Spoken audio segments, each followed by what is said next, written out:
All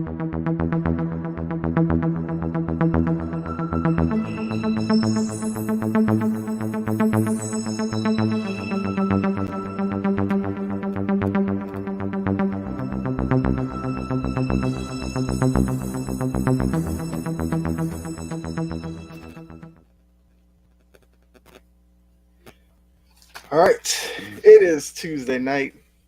Back with another episode of the Big Three. Uh, we're with the original crew, waiting on to see if our fourth will join us or not. But we'll keep it moving. We're into the week of the NFL opening night and the opening weekend, so we're definitely going to talk about that on tonight's episode. Also going to talk about the Noah Lyles stuff, which to me, probably got a little more attention than it needed, but I do definitely want to hear what your guys' thoughts on that as well. And we'll talk some college football because it was an interesting weekend and week one. So we'll get into all that. But before we do, Dylan, how are you doing tonight? I'm doing pretty good. Like you mentioned, the starting week of the NFL season starts Thursday. I mean, it's right there. One more day without any football, and then it's the regular season. So I'm getting pretty excited. Maybe it's not like the Super Bowl rematch or the AFC NFC Championship rematches, but we normally get. But the Chiefs Lions should be a very good game. Definitely going to be interesting now if Travis Kelce is not going to play that game. It's definitely going to put the Lions maybe in a more favorable position to maybe even upset, which would be very crazy to think about. But it should be definitely a very interesting week one. I'm excited. I know we had a really good week one of college football, actual week one, not the week 0 games, but a really good week one of football. I'm excited. I'm ready. I'm ready for it all. It counts now, so I'm excited. Yeah, definitely. And Jake, how are you doing? I'm doing great. I'm glad to be back. Missed you guys last week. Super excited for week one. Like Dylan said, this is one more day, and then we're back to the NFL. College football was really good. I found myself watching a lot of games. Normally, I'll just kind of watch highlights, but I found myself just watching the games. It was really good. The commercials were a bit high, but otherwise, it was pretty great. And I'm really excited to see how Kansas City and Detroit goes. I think it's going to be a big test for both teams. Detroit's getting a lot of hype, so we'll see what they can do with all the hype that they've had based off of our last season's run. Yeah, I mean, it's definitely a interesting opening night matchup because, like you said, everybody's falling in love with Detroit. And if they could pull off a great win like that against Kansas City, who knows where their season goes. But like I said, we'll get into that in a little bit. But, let's start with college football. Just talk about it real quickly. Mm-hmm. Would you say the biggest win of the weekend might have been the Colorado TCU one? I mean, that's the one that's been getting a lot of attention because Colorado was a one-win team last year. We already know about Dion and kind of the aura and the personality he brings with him. And for them to show out like that against TCU, Travis Hunter playing both sides of the ball, 100 yards receiving, and that interception around the goal line, which was incredible. His son, Shedeur Sanders, what did he throw for, like 515 or something like that? Yeah, 5'10", 5 touchdowns. It was crazy, especially against TCU, who was in the national championship game last year. So do you think that was the biggest win of the weekend, or was there another one that caught your eye? I don't want to sell any credit to Duke because I meant to say that wrong. I want to give Duke their flowers, but yeah, it has to be Colorado's win. I mean, you said it best. TCU was the national champion runner-up last year. I mean, how you felt about them being in the national championship, they still beat Michigan. It wasn't like an old BCS format where they were just so happened to be the number 2 ranked team. They beat Michigan. I mean, Jory said they were frauds. I mean, it was a different TCU team than it was this year for sure. No Max Duggan, no Quentin Johnston. Probably a lot different schemes and a lot different everything that offense was running. So, yeah, I mean, Colorado coming out there big, all the media hype, all the media attention, we got all the roster turnover. This was their time to shine, and Dion shined when the lights were brightest. I mean, it was great for Colorado. They're ranked now. I mean, definitely the lights are on them. So, yeah, I would have to say it's Colorado. I give credit to Duke. It's a big win. It was their first top 10 win, and I think ever. So, as a program. So, that's actually fairly impressive. But beat the national champion runner-up. I get that Clemson was a higher-ranked team, man, but a one-win Colorado team beating the national championship runner-up in just an off-season of Dion being there, that has to say something. Yeah, absolutely. So, Jake, which team were you most impressed by this weekend? There were two teams. Absolutely, the fact that Colorado came out and hung in with TCU, beat the defending, the team that went to the national championship game, is a huge statement win, and definitely shows that Coach Dion isn't just hype. There's so much substance and meat to what he does. So I want to make sure and give them a lot of credit. Duke is a big one. The other one I want to say, and this team was they're a good team, but I thought they were ranked a little too high in the preseason, was Florida State. Just in the second half, just absolutely smacking, laying it down to LSU. A lot of people thought LSU was going to be one of the top teams in the for the college playoff, and for Florida State to just come out and just kind of embarrass LSU the way that they did is a statement win, because usually a team like Florida State in the past, this is where they would fall apart, this is where they would choke, and they came out and they said, no, we are a big time program, and it was a real big course correction win for how they've been since their last championship when Winston won. They've really been a pretty middling team, so I want to give them some flowers, but ultimately Colorado's the story for the weekend. And as we welcome in Greg, what's going on, Greg? So What's we're just talking about the college football weekend. Let us know who impressed you the most. I do have two teams. First and foremost, Colorado. I think that that's pretty much a clear sweep. What Deion Sanders was able to do. I think nobody really had. Everybody had expectations for Travis Hunter, and people knew about him, but I think the main focus was how Shedeur Sanders was going to translate. He translated extremely well. So I was very impressed with that victory. The spread for that was like plus 20 points for TCU to win that, which is a crazy betting spread. And then my second team would have to be Duke facing Clemson. I think that Clemson was a little, not a little, it was a lot of overrated. Clemson was very overrated coming into this year. And Duke took advantage of everything that they needed to do. So those were my two impressive victories for the weekend for me. Yeah, it kind of seems like we've run into this with Clemson the past couple of seasons where, the kind of magic that they had with like Trevor Lawrence and Deshaun Watson have just completely fallen off, and that they have become a little overrated early in the season. I mean, they went through the whole DJ. I don't even want to try his last name because I'll probably butcher it, but it definitely seems like out of the major powers in college football, like Clemson is struggling the most right now to try to find their identity after, like I said, Watson and Lawrence were so great for so many years out in Clemson. And I don't know what to think about them. There's been a lot of talk about if Clemson needs to lead the ACC because the ACC isn't doing anything for them. I don't know if they're in a position like that anymore.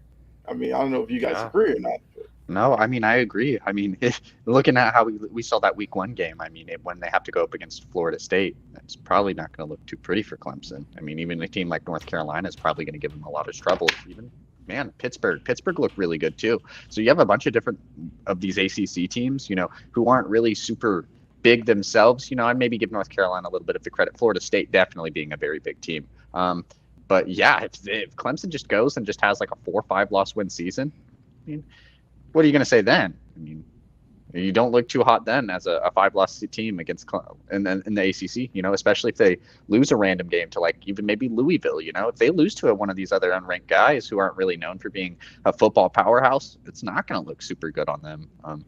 So yeah, I mean, no, it's definitely one of those things where it's 4 years ago, yeah, absolutely, Clemson could look at the SEC, but they just don't have the staying power. Like we saw the same thing with Florida State, where they won their national championship. They were looking really good. They're like, oh, we're going to tie back to the 90s runs that Florida State had, and then they fell apart. And if it was up until Saturday's win or whatever their game was, I think it was Sunday's win, we wouldn't think Florida State is a team that could jump conferences because despite their history, they haven't really performed well.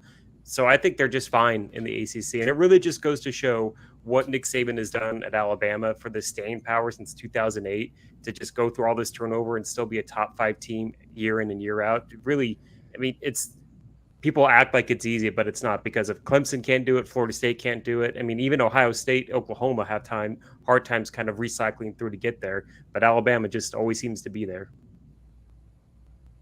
Yeah, I agree with that.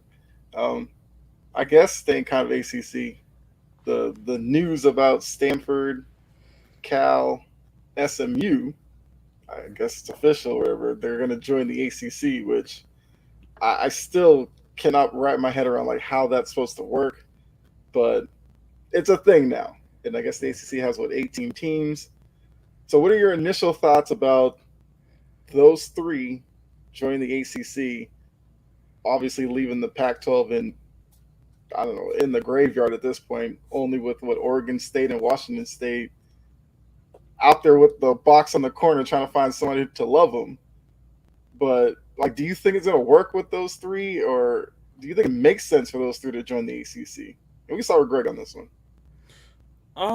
I think coming out with SMU coming from the AAC and moving up to the ACC, it's an improvement for them.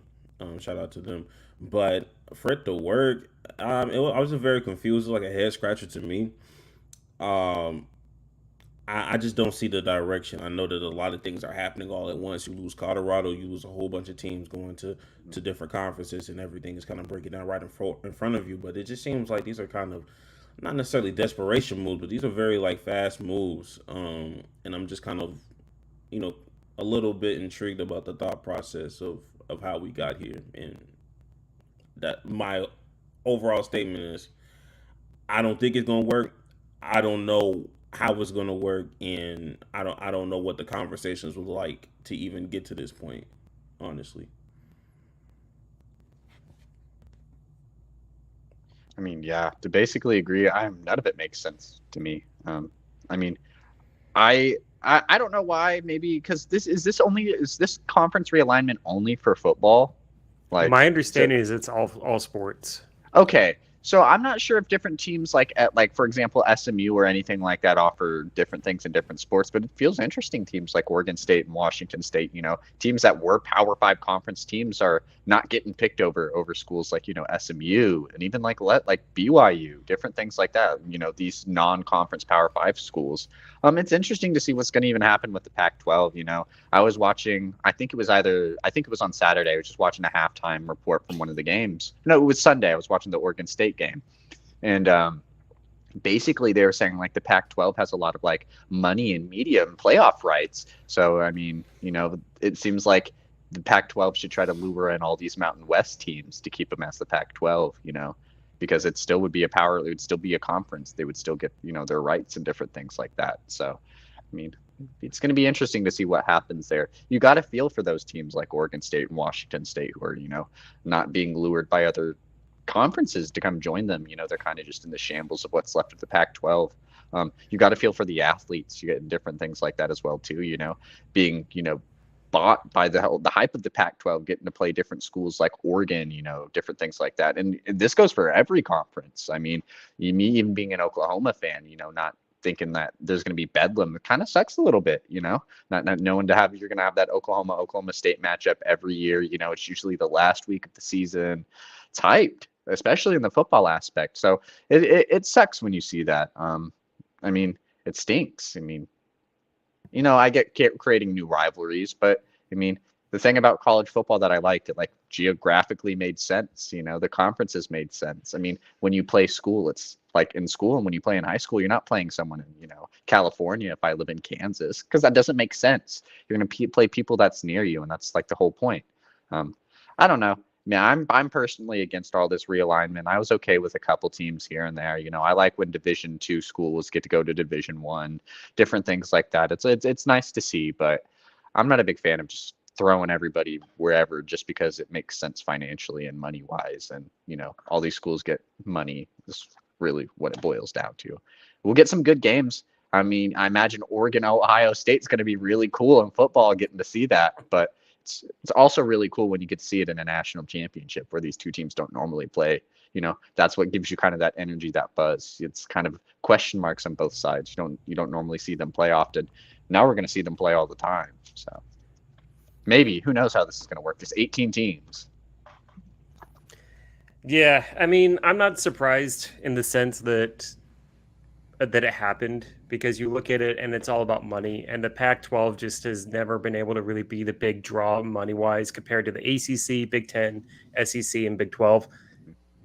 But I'm disappointed. Like, it sucks. I grew up in the Northwest. I grew up a big Ducks fan, and for there not to be the Civil War, or it's called different now, but growing up it was a Civil War, Oregon State.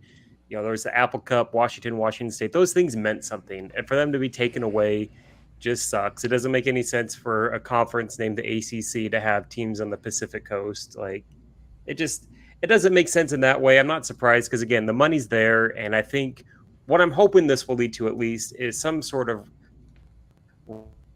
real after a couple of years where this doesn't make sense, and we have just new teams and new conferences and some sort of balance where we get some regionality back, because that's one thing that did make college football special, like Dylan said, was the regionality and the rivalries that you get, the home crowd, the college kids super hyped up and everything, and you kind of need that for college football to really be special. And when it doesn't help when conferences have 18, 16 teams. You can't play every team in the conference. So we may not get Ohio State, Oregon in the Big Ten matchup because they don't play each other every year. And that's just a bummer in that sense as well. Yeah, it's definitely a good point. I mean, that's kind of what one of my issues is with, like, the SEC. You don't get Georgia, Alabama every year unless it's the SEC title game. Unfortunately, I mean, luckily, those two have been so good that you do get that matchup there. But yeah, with all this realignment and stuff, if you don't get those big matchups, then yeah, it's kind of like, what are we doing this for? Like, it's to the point where they should just do like North and South, just two really large conferences, break them in divisions or something, and call it a day. Like, that make it at least somewhat easy, because where it's going right now, I just can't picture BC like traveling to Stanford for a conference game and then maybe the next week playing Georgia Tech. That's crazy to me. But that's where we are, though. One thing I'm also not a big fan of is, like, well, one, we're going to have 18 teams in this conference. We don't know how these things are going to play out. What are we going to do for, like, these little schools, man? Like, what happens if, like, a Coastal Carolina, gets to play in Michigan? Are these little schools going to have a chance to shine? Like, are they going to be able to, get these out of conference matchups, potentially get their upset to get their name on the map? Who knows with all these conferences if they're going to have to play just conference games period for the season. Who knows how this is going to work. I mean the ACC is a good example of, like, how potentially it's going to work if you look at it now. I mean, the Big Ten also, two split conferences, everyone in the conference plays each other. Who has the best conference record plays each other for a championship, and you call it that, which is probably the pathway we're going to go down. 18 teams, 9 in each one. Call it cool. They'll play 9 conference games. 2 out of conference games?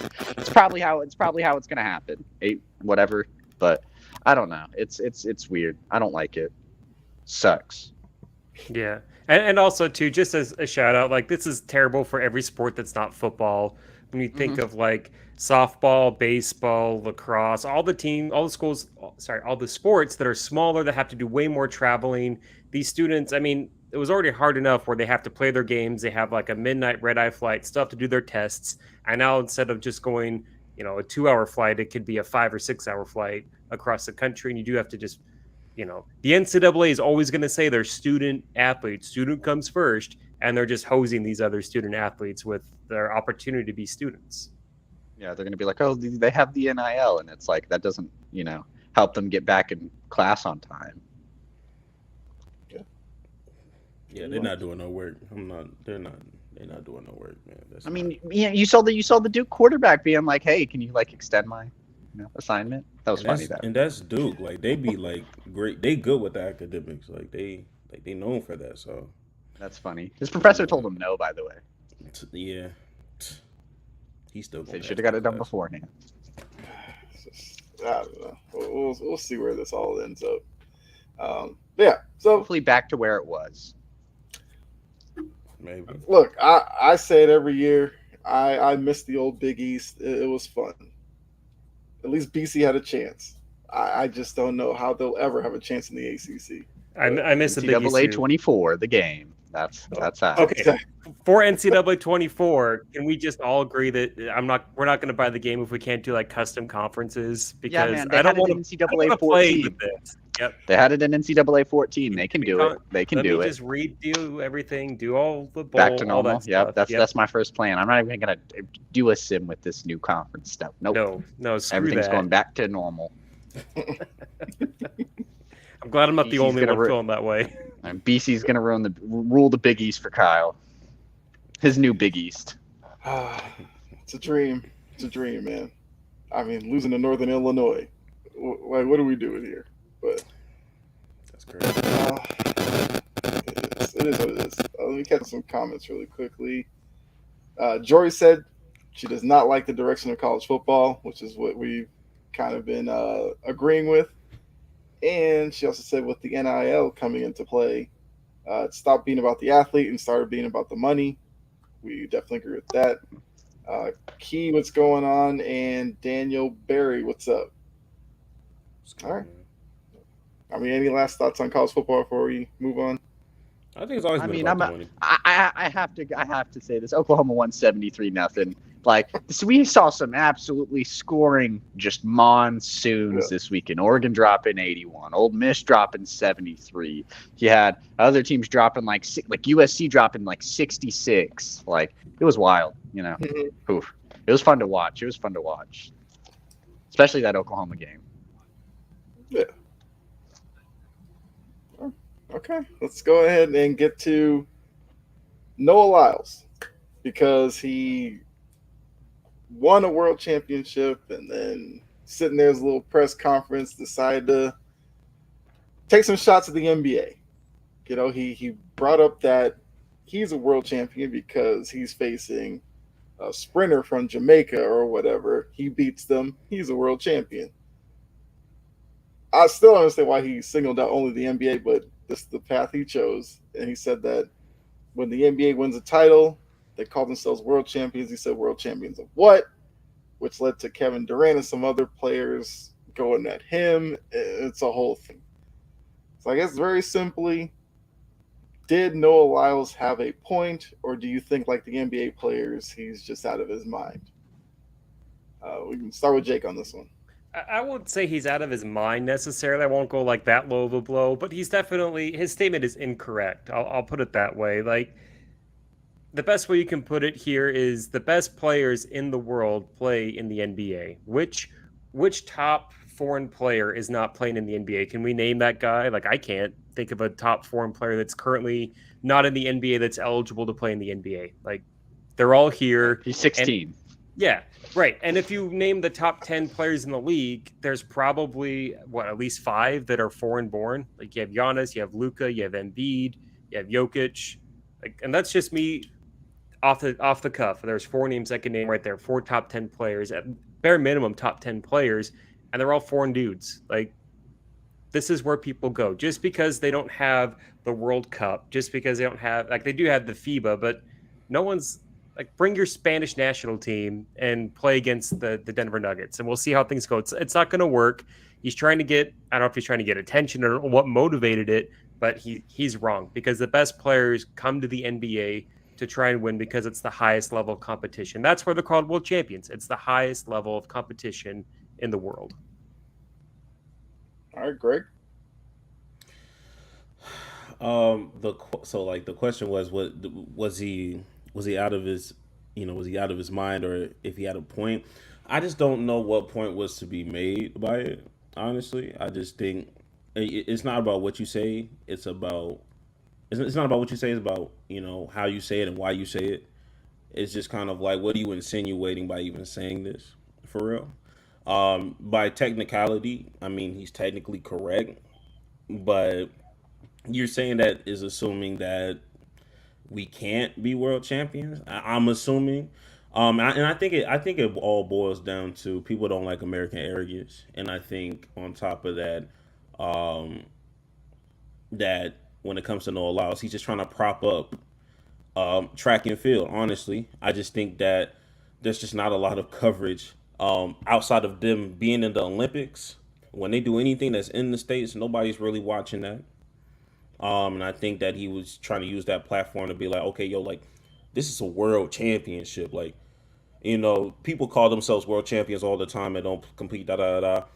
We some world champ. We're going against the world all the time. Outside of just the Olympics, I guess, in his opinion. So I look at that and I think it's all cringe. I think it got blown out of proportion from all sides. Like I'm not a fan of Kevin Durant and all these other dudes that's just commenting. Like these are real world champions. Like Kevin Durant that has 2 gold medals. Draymond Green that has gold medals. There are people with gold medals that are having like a lot to say about this. And it's like, brother, like you have a world champion. Like you are a world champion. Like by technicality, you won in the Olympics. I don't know why you heard about this. It don't even apply to you. This is kind of crazy to me. But overall, like I said, like he's not wrong technically, but I would like to question what was the point of even saying this because we haven't used NBA. NBA hasn't used the paraphernalia for any world champion or championship had since the 1995 Houston Rockets. That's the last year you can go back to and say, hey, yo, we put world champion on paraphernalia. Now, you may have banners that be doing, world champions here or there, but that's just by team discretion. I know the Toronto Raptors did it for the 2019 banner. So you do have those outliers, but I think the NBA has made it a emphasis to make sure that we're not using world champions all the time, or it's a slip up. He had a better argument if he used in the NFL or Yeah. even you can go as far as baseball with the World Series, maybe, you know what I mean? But you have to go into the roots, into the history to see why we even call it those things to begin with. I didn't do that kind of research, but I just felt like the basketball was just not the best argument to use for whatever you was trying to prop up. And I think ultimately he was just trying to prop up his sport. And it just went terribly left. Yeah, no, Greg said it well at the end there. The NBA is like the worst example to use if you're trying to use this, for example. I mean, and what sucks when it comes to the NBA does so well at like showing these like world talents and showing where they're from, showing their heritage, showing different things like that. Like the NBA does a really good job at showing like these world talents and showing where they're from. I mean, I think the NBA does it better than, maybe any other sport, to be fair. I mean, soccer probably, but soccer is a very global-based sport, obviously. But the NBA, I think the comments were just, I don't know, wild. I mean, maybe if it was the NFL, you definitely would have a lot better of an argument. But with the NBA, like Jake said, the best top players in the world come and play in the NBA. I don't know a single like foreign talent that is like super good just not playing in the NBA. They're all here. I mean, it's not their fault that most of their jobs outside of the Raptors are in the United States. That's just where the money's made. That's where the markets are at. Just where the job's located. I mean, you go run in the Olympics in these different places and stuff like that. That's just because that's where the job's located. That's where you have to get it done, and that's where it's for them. This is where they have a great opportunity to make money and play a sport they love. Just so happens to be in the U.S. Doesn't change the fact that Nikola Jokic is still going home to Serbia to celebrate his championship. Luka Doncic is still playing for Lithuania. And another good point is like a lot of these guys are still playing each other on a world level. It's just they have a season by season basis where they play each other consistently every year. I mean, the Olympics are every 4 years. So when you look at that, like, yeah, of course they play in the U.S. They don't want to play once every 4 years. They want to play every season. It's where they make their money. It's where they make their market. It's where they make everything. It's the sport they love. It's so much different. It'd be way different if these Olympic runners had to run like weekly or monthly or just even on a yearly basis to like represent themselves, but they run every 4 years. And I get that's what all they're training for, but these guys want to make money and the NBA just gives it to them. I mean, same with the NFL, like just where the talent wants to go and play. If you want to play this on a week by week basis, the NBA is here to do it for you. The NBA is here to make you a world champion.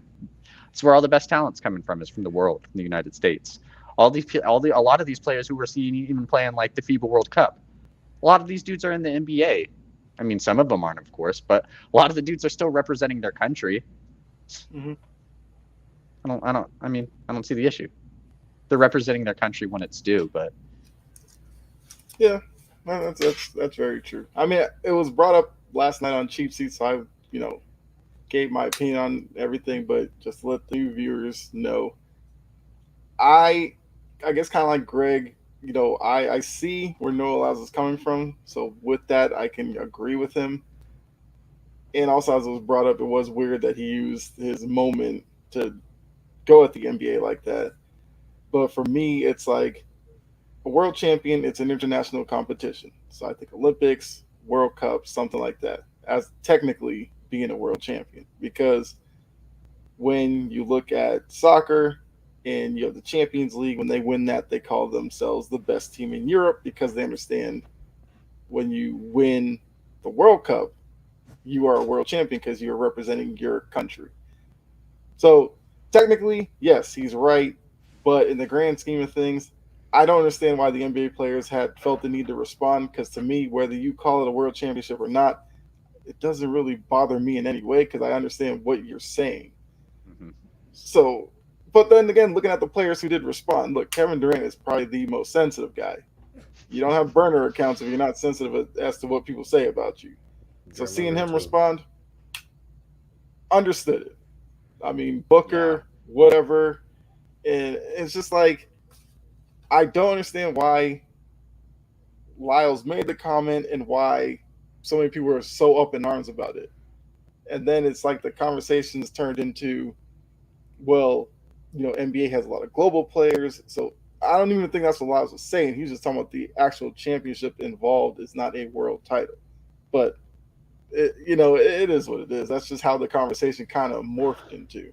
I guess I get that, but I get that, but it's like, man, like, it's still at the end of the day the best players in the world. I mean, it's just not at like them just representing their country, but it's still, I mean, I'm sorry, no national team, no, none of these any other leagues are beating the Nuggets. I'm sorry.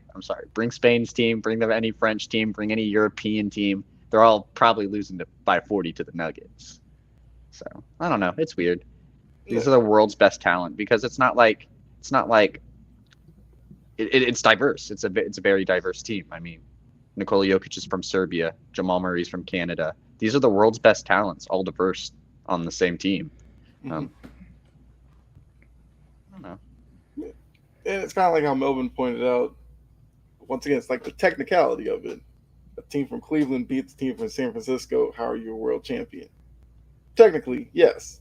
But then, like you said, Dylan, there's definitely international influence on those two teams. And if they are the best players in the world, then, yeah, you could think of it as a world title. It's a conversation that I didn't know was going to be brought up by Noah Lyles, and I was surprised how much legs it's kind of gotten since then. Yeah. And I don't know. Maybe it's like Jory said earlier. Maybe the NBA players are just too sensitive. If they didn't respond to this would have just kind of came and went, and we wouldn't have cared. That's the biggest point. If everyone just kind of shuts up on the NBA side and just let them make a statement, then we're not talking about it tonight. No one else is talking about it anywhere else. It's going to be gone. It's, he made a statement, cool, and we move on.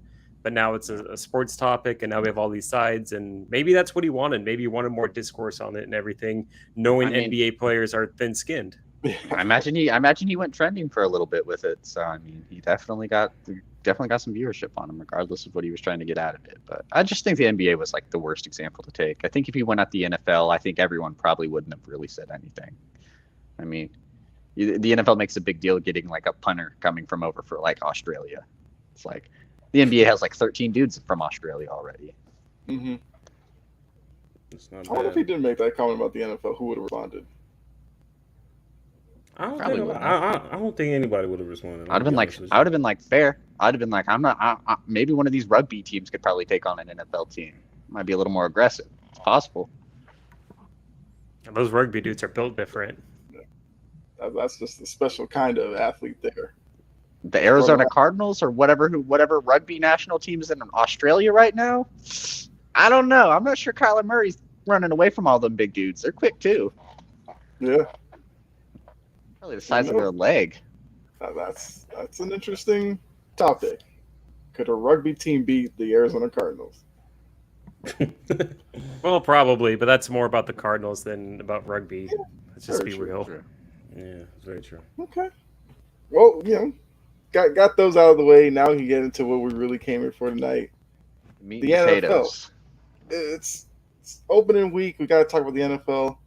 I got to show you. Bring up the little graphic here.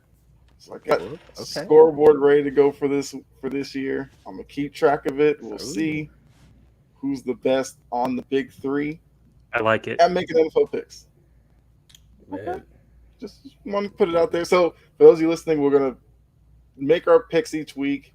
It'll be Sunday night football, Monday night football, Thursday night football, and then we'll do lock and upsets. So we'll have 5 picks a week, unless there's a week with like 2 Monday night games or whatever. All right, so now we're going to jump into Thursday night. We got Lions Chiefs. I verified the line with FanDuel Sportsbook like an hour ago. If it's moved since then, I don't know what to tell you. I couldn't keep it up to date like to the minute before the show. But looking at current line, it's 5.5 Kansas City, and that's with, Chris Jones probably not playing, with the hype of Detroit. So how do you see this game going Thursday night? Start with Greg. So I guess you could do like a little breakdown and then give your pick. That's a bet, yeah. And with the news with the hyperextension of Travis Kelce, yeah. With all that being said, man, it's gonna be hard for me to not pick Kansas City. I'm still gonna pick Kansas City though, just in case. I might just go ahead and pick Kansas City. Any other team that had to go through Chris Jones and Travis Kelce not being there, I would have picked Detroit. I like what Dan Campbell is doing. I am a huge supporter of Gibbs, Jahmyr Gibbs. I think he's going to have a great season. But ultimately, I think Patrick Mahomes squeaks by. And I mean squeaks by. And that will be my pick today for the Thursday night game.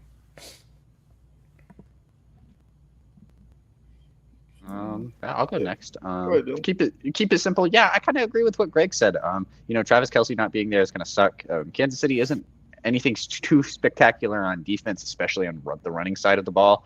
So not having Chris Jones to just a force up the middle or just have his presence there, and you probably won't for a little bit, is going to suck. And then the news of Travis Kelce definitely being out is going to suck. A lot of question marks on that Kansas City receiving core, just with who's going to get the ball. Not even no more Juju Smith-Schuster, no Cole Hardman. Like I mentioned earlier, Travis Kelce's out. Pacheco, is he good to go to play? I'm not 100% sure. A lot of question marks for Kansas City, and then with Detroit, you got a lot of hype on you. Jahmyr Gibbs is, I feel like he has a little bit of pressure on him being the 12th pick. A lot more eyes are on Detroit as the decision, but at the end of the day, Gibbs didn't get to pick where he got to go. They picked him at 12. But he still has to live up to being that 12th pick. I think he's going to be really good with what Greg said. I feel like he's going to maybe not be as big of a rushing threat with the ball, but definitely his work in the pass game. It's going to be very interesting combo with David Montgomery there. I do think Kansas City's going to win. Squeak by, yes, probably. Maybe I'm not sure if I would call a 7-point win. I call a touchdown a squeak by. I mean, it's one possession at the end of the day. I think a touchdown, maybe 10-point win. But Detroit's going to keep it close. They might be up at halftime. People might be a little bit nervous. But I think Andy Reid's an exceptional coach. Nothing against Dan Campbell. He's done it before. He's done it with probably less. A lot of hype in Kansas City. Arrowhead's a different place. It's going to be way different being opening week. I've been to Kansas City opening week, and it's crazy. Yeah, it's gonna be rough for Jared Goff in there. So I'm going to take Kansas City. Okay. All right, just so I can keep track of it. So, Dylan, you got Chiefs minus the 5.5. Because we're going to do it against the spread, I guess, to make it a little more challenging. Okay, so we're going to do it against the spread. Yeah, I think Kansas City will win by over 5.5.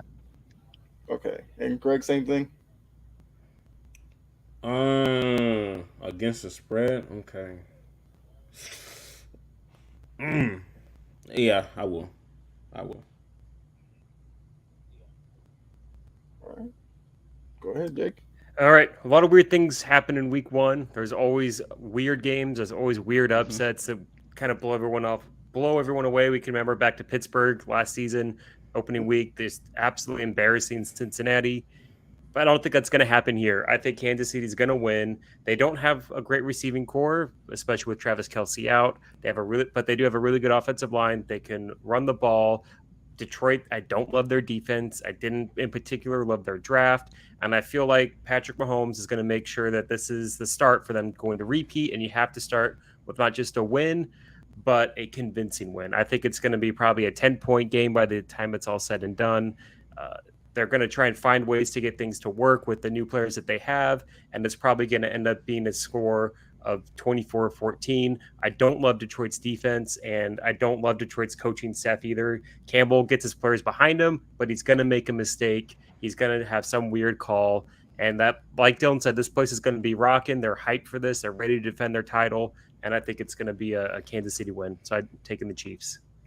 Yeah, like just quick comment. Jake perfectly said it. Like they're defending their title. Like Kansas City fans are no joke when it comes to their football. And it's different if Kansas City was coming off like a Super Bowl loss or not even going to the Super Bowl. They're defending their title, so they already have a chip on their shoulder. They want it back. They like getting drunk at parades. So, I think for me, I'll probably keep it simple and say, I have the Chiefs minus the 5.5. I do think even with the Kelce question mark and everything like that, it's going to be tough for a Lions team with all these expectations to go into Arrowhead with all the emotion that's going to be in the stadium from winning the Super Bowl and just going out there and playing well enough to win this game. Would I be shocked by it? No, because the emotion of kind of ring night and that kind of situation can work adversely to the home team. But Kansas City's kind of been there, done that. They know how to do this. So I can't bet against them on this one. So I got to go with the Chiefs minus 5.5. Although Jory has put in the chat, she doesn't even know if the Chiefs win this game. So that's a fair point. I also want to say that since they've done this format with the defending champions, getting that first game on Thursday night, I don't know which team it was, but I think only one team has lost when they've been defending their title. For the most part, the defending team, even if they don't have a great season, they win this first game. They find a way to come out and, like Don said, defend their title and have some pride knowing they're kicking off the season. Okay. So let's jump into Sunday night. We've got Giants Cowboys, which I don't know why. Okay, that's got pushed down to another line, but it's all good. It's okay. It's okay. Maybe that's some hatred towards the Cowboys for me. I don't know. But so the Cowboys Giants on Sunday night. Giants are a 3.5-point underdog at home, which kind of interesting because we know how these matchups kind of go between the Giants and the Cowboys. But how do you guys see this one going? We'll start with Dylan on this one. I'm gonna keep it short and simple. I'm not a big fan of the Giants. I want to see what they can offer receiving first before I make any big sort of pushes or any. Let me see what your offense holds. Like, let me see what your offense is. I don't know what it is with Darren Waller. I don't know what it's going to be with Saquon Barkley and Darren Waller. What is your receivers doing? How is your offensive line holding up? A lot of question marks with New York, and I just got to see it to believe it. I'll take Dallas, and I'll take Dallas by 2 possessions. I'll them being 3.5-point favorites. I feel like that's good money. I'll take Dallas by more. I think Dallas is going to fire on all cylinders. I think they're going to have a very solid game. Okay. Let's go with Greg next. First of all, shout out to Jory saying I hate them. I hate them too, and I'm a fan. You feel me? So I understand. I'm taking the Dallas Cowboys. I'd take them by 7, honestly. But look, I told you that the Giants were probably going to win this division just because I believe in the myth that no division in this, no team in this division repeats as the NFC East champions. So with that being said, I'm sorry, Freddie. I'm picking the Cowboys. I don't know what's going on. Darren Waller's just going to have to prove it to me because I'm not the highest on him either with his injuries and stuff. So, look, I know he got married. I know he's a happy man. He got everything going on for him. But I just need to see it. I hope Saquon has a good game because I have him in fantasy. But at the end of the day, I got the Cowboys. Jeez, this feels like I'm just going to be repeating. I'm taking the Cowboys, like the 3.5. If I were to do a guess a Lions game that we see like Bill Simmons do, I'd guess it'd be like 5.5 or 6 because I feel like Dallas is just a better team. Everybody kind of wants to poo poo on Dallas, and they won. They were a good team. They were in contention for the number 1 seed at the end of the season. They were right there behind Philadelphia. They also had, I think, what was it, 4 or 5 games with a backup quarterback and still managed to get those wins. They have a really good roster. I think they're going to get back to more running the football this season. I think they're the 3rd best team in the NFC. I think they're a very good team. And again, I don't like Dallas. Whenever I seem to pick them to do well in the season, they fall apart. But the Giants just aren't that great of a team. I don't believe in Daniel Jones. I don't believe that he's the guy that can be the quarterback that can lead the team. Can he be a game manager? Sure. But they don't have a whole lot of weapons. I know Darren Waller's a really good tight end. I know he had a really great preseason, but he's a tight end. Unless you're a tight end named Travis Kelce, you're not going to be able to change the fortune of your team on offense. And so I think this is going to probably be a 10-point victory for Dallas on the road. Yeah, the thing with a tight end, it's good when you have a quarterback who can get to like his other weapons. Like Travis Kelce was so good because one, he had Patrick freaking Mahomes, which obviously would help any tight end. But through the years, he had Tyreek Hill and different things like that, and just different pieces that Patrick Mahomes could get the ball to. We don't know if Daniel Jones can do that with some of these new guys. Like, it's not even new guys; it's a lot of the same dudes. I mean, outside of Jalen Hyatt, we'll see. I mean, it's going to be interesting. I don't like the Giants. I feel like they're going to have like 5 wins this season. So maybe that's just me. Okay. See what you're all saying. I have a weird feeling. Uh-oh. I'm gonna take the Giants in the 3.5. I'm not even saying the Giants are gonna win this, but I could see this being a field goal type of game, only because kind of how the division seems to work out, and I do think we'll see Daniel Jones continue to play a little bit better because of Dable. Waller, look, it seems like the Giants are in love with him. Kind of like Greg said. I don't know if I'm the biggest Waller guy, but I'm willing to give him the chance now that he's out of Vegas. Maybe he was just done with it and whatever. But now that he's in New York, maybe he's a new lease on life. They got the Saquon stuff done. I mean, it's going to be challenging with that Dallas defense and Micah Parsons and everything like that. But I just have this weird feeling that this game's going to be much closer than people think. So that's probably my only reason alone. I'm going the Giants plus 3.5. I still think the Cowboys win it, but I say the Giants keep it interesting. Fair enough. All right. Monday night.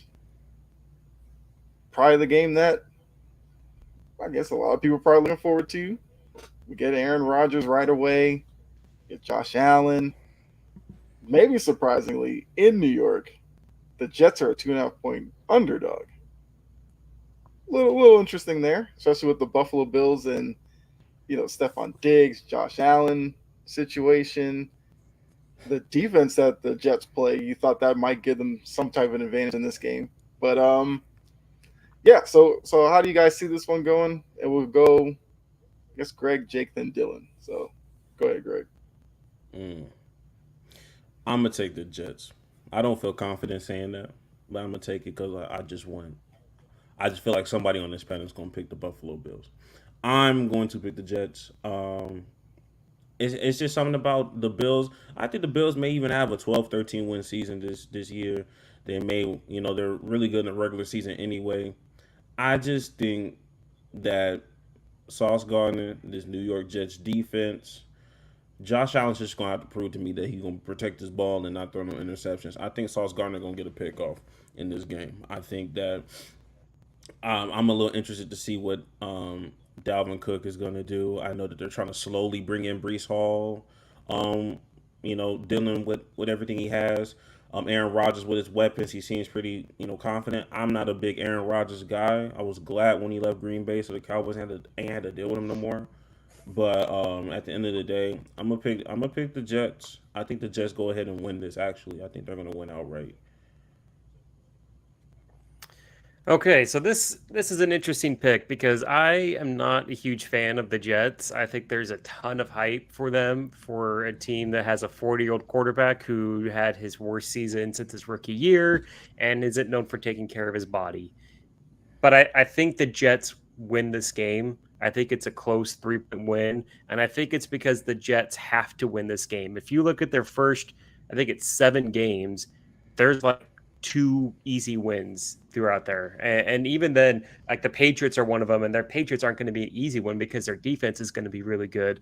So they have to start out strong. If they lose to Buffalo, I think week 2 they play Dallas and then they play New England. And if you're 0-3 through there, and then I think Kansas City's in there as well. If you're not 500, if you're 1-3, that's really hard to come back from to get into the playoffs. And I think this is going to be their big moment. It's Aaron Rodgers. He knows the spotlight's on him. He knows he's going to have to come out and shine and play big. And I think they're going to do that. I think they're going to have a great first game that everyone's going to get hyped for. And then eventually it's going to fall apart and they're not going to make the playoffs. But I think the Jets win and cover. They probably win by 3 points in this game at home. Yeah, I'd basically copy and paste Jake's answer outside of the Jets missing the playoffs part. I'm very confident, and I'm a lot higher on the Jets than I know if someone like Jake and you, Kyle, are.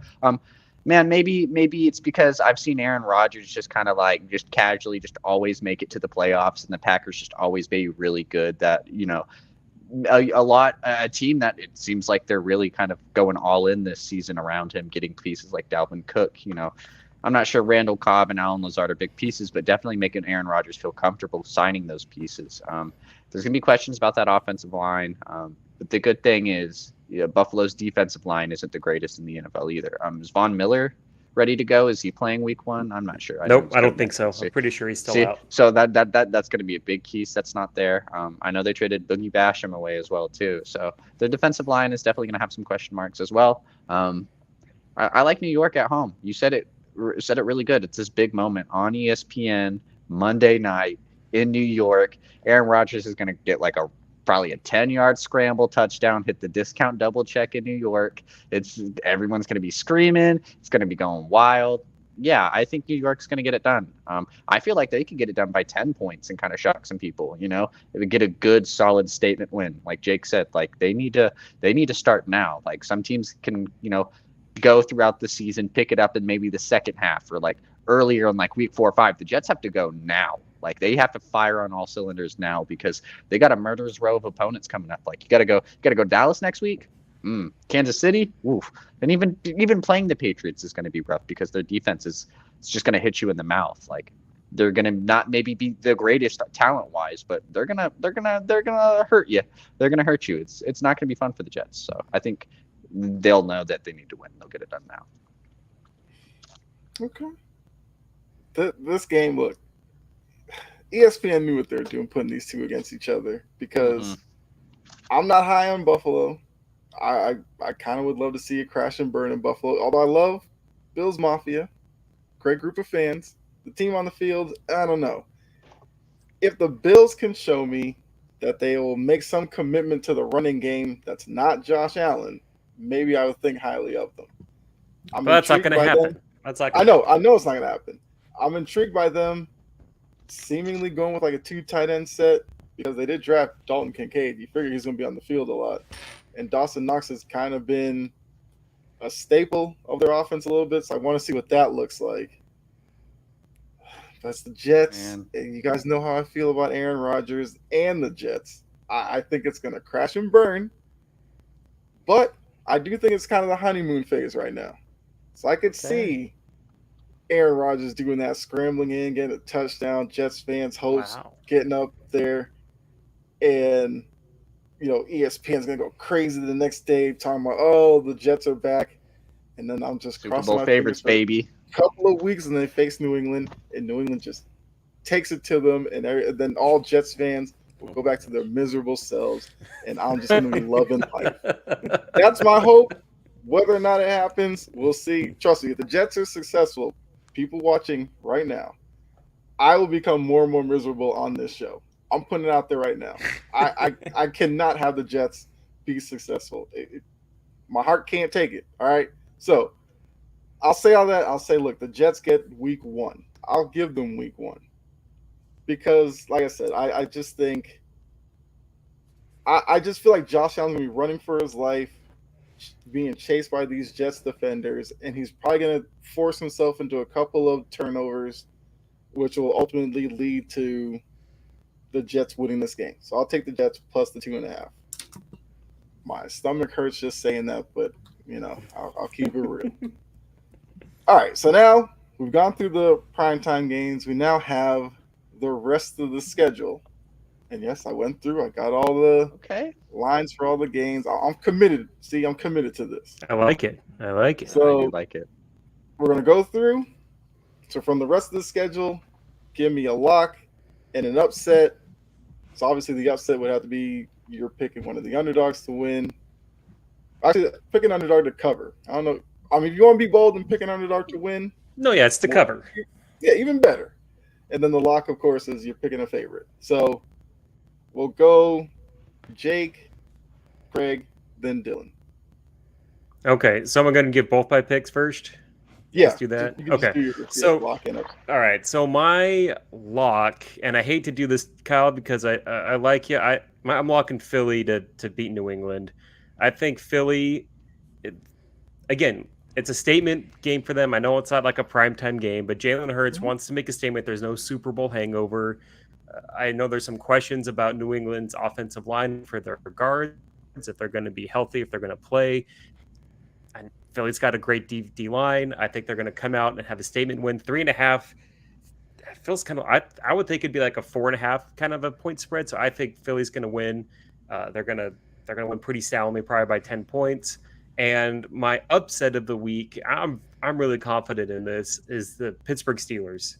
I'm really high. Man. Okay. Oh, Yeah. I'm sorry, Dylan. Didn't mean to take your thunder. That's No, you great took minds think mine. alike, though. You Well, took let's have to mine put too. it that way. No way. Oh my gosh. Yeah, well, that's I crazy. am super high on Pittsburgh. I think they're going to be a really good team this year. I think I really like Kenny Pitt. And for the record, I hate the Steelers. I've grown up hating the Steelers my entire life. I've never been a fan of them, never been a fan of their fan base. But the Steelers, I think they're going to outright win this game. I think they're really good. They're really physical. Everyone talks about Detroit, how they went on this great late season run. Pittsburgh went 7-2 the last 9 games of the season and almost made the playoffs. I think Kenny Pickett's going to be a lot better. Don't look at his stats. Just look at how he plays. He's a good quarterback. They always nail the draft. And I think they're going to win. It's going to be an ugly game. And week 1's always weird. San Francisco's still trying to figure out how they want to play with quarterback. And I think the Steelers pull off the upset at home.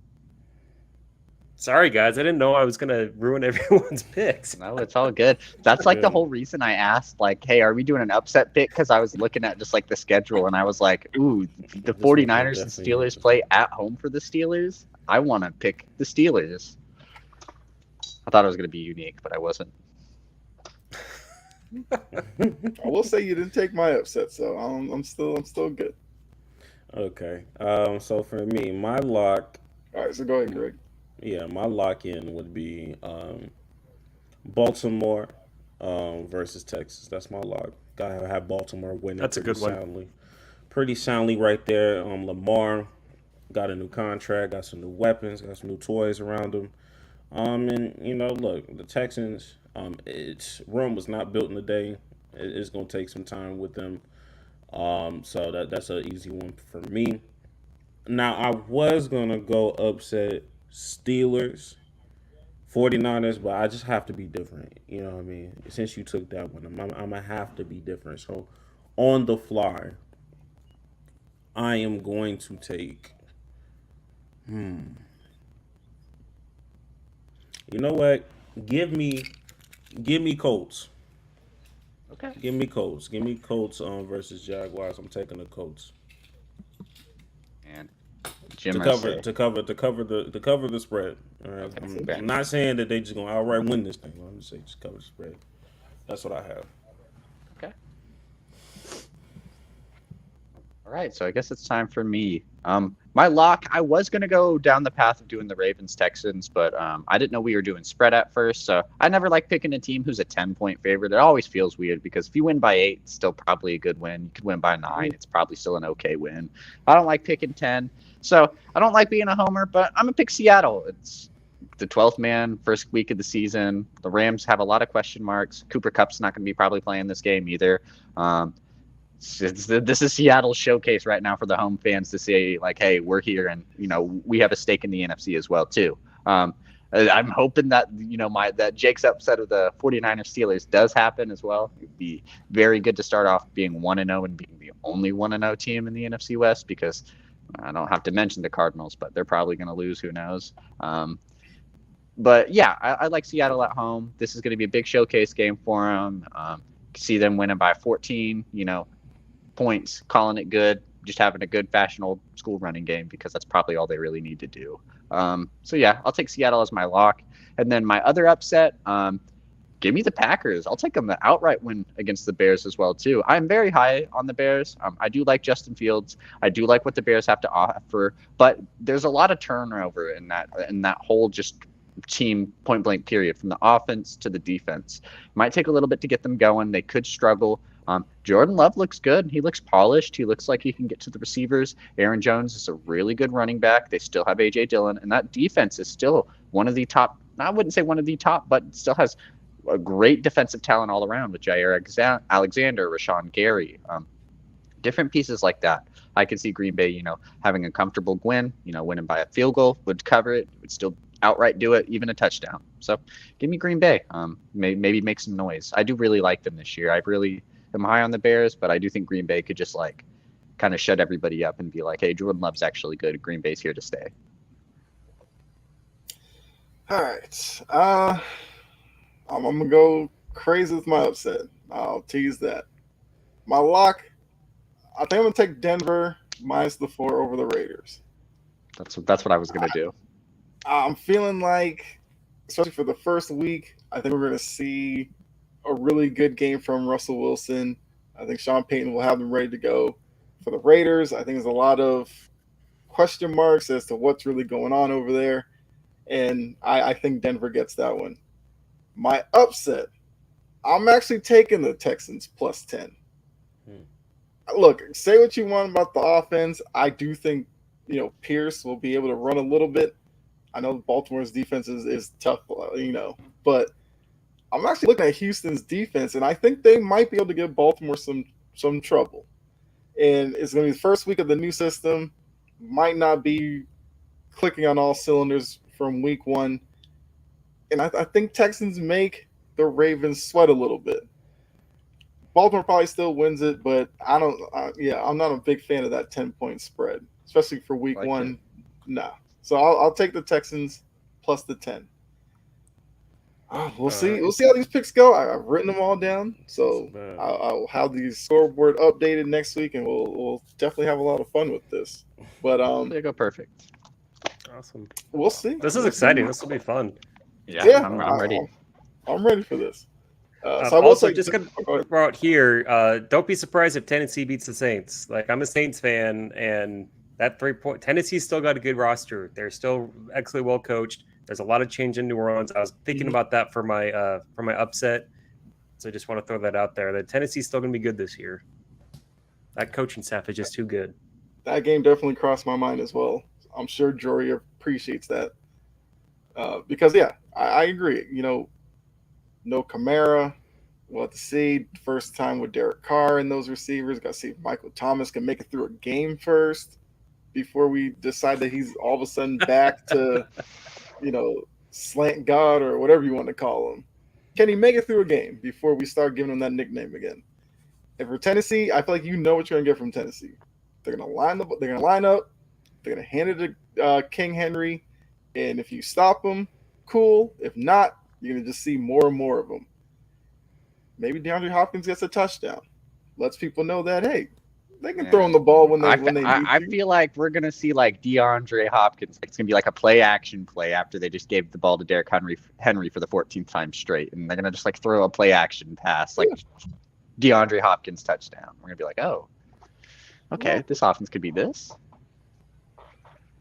So I guess before we get off the NFL, what game on the schedule, obviously outside of your rooting interest in teams, has you the most intrigued with the rest of the schedule for Week 1? Bengals So, Browns. so there's two games Yeah. that, just if we're looking here, that I'm really intrigued. I mean, San Francisco, Pittsburgh. I really want to see how this goes. I want to see what Pittsburgh can do. Again, I hate the team, but I think they're going to be really good. I want to see what San Francisco can do. And then for me, the other one is the Dolphins and the Chargers. Both of these teams have young quarterbacks. They have a lot of question marks for what they can do for the franchise. And I think it's going to be really telling for how each team plays in Week 1 for what the rest of their season goes. I think that's going to have a lot of attention. But then again, at the same time, you can't overreact to Week 1 because Week 1 is always just nuts. But that's the game I'm looking for. Greg, I don't want to steal Greg's thunder because he mentioned it first, but I'm really interested in seeing what the Bengals and the Browns have to offer. That's going to be a really, really good game. It's definitely going to see, at least it's more intriguing on the Browns aspect of things. I think we know probably what we're going to get from the Bengals. Let's see what the Browns gives us. And yeah, like what I was about to say this before Greg said it, but yeah, let me see what's going on with the Buccaneers and the Vikings. Both these teams have some question marks. You know, a lot more question marks when it comes to the Bucs ends, especially when it comes to the quarterback issue. But let me see what Alexander Madison's going to give me. Does Baker and Mike Evans and Chris Godwin have some connections? Like, let's see what both these teams are about, because both these teams, you know, potentially could be playoff contenders this year, and weak conferences at that too in the NFC. Mm-hmm. That's true. That is true. For me, yeah, like I said, like Dylan said, Billings. Oh my God, Bengals, Browns. Bengals Browns is something that I'm interested in seeing. Kind of seeing what Deshaun Watson looks like this season. With the tools and the talent that's there. On paper, it's supposed to be a pretty solid roster. And with the Bengals, the Bengals are the Bengals. So the Bengals just have a hard time of just beating the Browns in general over these years. That nobody really talks about because the Browns are the Browns, but they find a way to beat the Bengals all the time, even with Joe Burrow. So that's one. And then my second one is Green Bay, Chicago. Seeing Jordan Love and seeing how comfortable he's with Christian Watson, and all those other tools that they have over there. Aaron Jones is still over there, I believe. And on the Chicago side, Justin Fields, what he's going to do with that tight end, and his other receivers that he has over there, and his running ability, and it's in Chicago. Aaron Rodgers isn't there anymore. Green Bay may not just own the Bears all the time. So I'm interested in seeing that one as well. So I think for me, looking at the schedule, it's like I think you guys kind of touched on a lot of the ones I'm intrigued by. You know, I think Browns Bengals. I'm really high on Cleveland. I want to see them get up to a good start. You know, Browns, Packers. I mean, not Browns, Bears, Packers, because Jordan Love showed me a lot in the preseason. I'm definitely intrigued by him, and I'm high on Justin Fields. You already mentioned Dolphins, Chargers. I mean, Falcons, Panthers. I kind of see a little bit of intrigue in there because first time seeing Bryce Young, we'll see. Like, I'm kind of higher on the Panthers than the Falcons this year, but I do Panthers kinda look like terrible though. They look I know. terrible preseason. I know, and I'll probably sound stupid for that, but something about Carolina has me intrigued. And for Atlanta, it's like they put a lot of effort into the defense, which I think might actually be somewhat decent this year. And they brought in some offensive pieces, but Desmond Ritter is still the mainstay. So I do want to see how he looks. And then I'll show some love to Washington, Arizona, only because I just want to see how big of a train wreck Arizona's going to be week 1. And Sam Howell, first opportunity with Bieniemy. Maybe he puts up a big week 1. I don't know. But it's definitely an interesting week 1 for the NFL. It's just glad to have football back. Mm-hmm. And I'm sure when we come back here next week, it's going to be some upsets that we didn't even think about will have a surprise for next week. 100%. Just real quick for Washington, they sold out and they're usually historically the past few years been like a 60% attendance, and they sold out with the new owners. So that's going to make a big difference for them too. Just shout out for that. Love that. Bye. If you're a quarterback like Sam Howell, just last comment too. If you're a quarterback like Sam Howell, like you got the opportune time to show out, like especially like you got the call at the right time. You know, no more Snyder there. All the fans are coming and showing up. That's not something that's happened for this franchise in a while. Like Jake said, man, if you're Sam Howell right now, you have the biggest ticket. So hopefully he can do good. I hope so. Yeah, absolutely. All right, so let me go ahead and get the grid set up. Don't we need Jake's playoff teams? Yeah, so that's what I'm saying. Like while I was getting that set up, sure. Jake, go ahead and give your playoff teams, and I guess we can kind of let you know our playoff teams and remind maybe the viewers and everything. Sure. Yeah, I have my list. Yeah, so you can start with your NFC. All right, so my NFC. So for me, I do think the Lions are still going to win the division. I don't feel great about it, but I really don't feel like that division's great. I feel like Minnesota's going to take a nosedive. They run way too many close games. I need to see something from Green Bay before I believe it with Jordan Love, and the Bears are away. So I think it's going to be a weaker division, but the Lions win it. And the NFC East, I think Philly does win. They repeat, but it's a very tough divisional win. They're not going to win as many games as they did last year. They have a much tougher schedule. Last year, the schedule was a lot easier, but they're still the best team in the NFC. NFC South, I have the Saints winning it. I know they're my team, but I feel like it's a fairly safe bet to do. They have the best quarterback, great defense, and I think they can beat all three teams in that division. And then the NFC West, I don't love the 49ers because it feels like they do everything right except for the quarterback. Like they just can't draft the quarterback right. They can't figure it out, but they do everything else right. And their offense, you don't really need a great quarterback. You just need an average quarterback to win. So I'm still going to take them to win the division. And then the 3 wildcard spots, I think Seattle is going to win a wildcard spot. I think they're going to be really good.